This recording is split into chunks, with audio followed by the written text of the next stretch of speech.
ચોક અને કાગળની મદદથી માત્ર 4 ઇંચનું રામ મંદિર કંડાર્યું. શ્રદ્ધા અને કલાનો કેવો અનોખો સંગમ.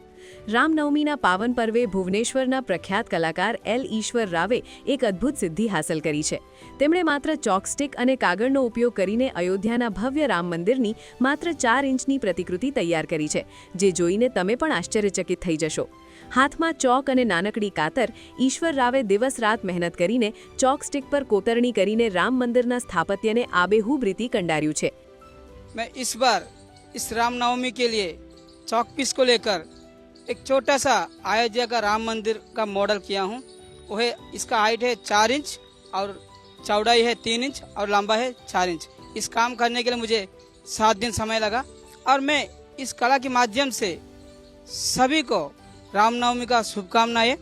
हम लोग जैसे राम जी से जब राम जी का नाम जपते हैं तो मन में कितना आनंद रहता है, तो वैसी सबका जीवन में वैसी आनंद रहने के लिए मैं भगवान श्री राम जी से यही प्रार्थना करता हूँ सर. ચોકના ટુકડાઓમાંથી બનેવી આ કલાત્મક કૃતિ ભક્તો અને કલાપ્રેમીઓ માટે મંત્રમુગ્ધ કરનારી બની છે. સોશિયલ મીડિયા પર આ કલાકારની ભારે વાહવાહી થઈ રહી છે.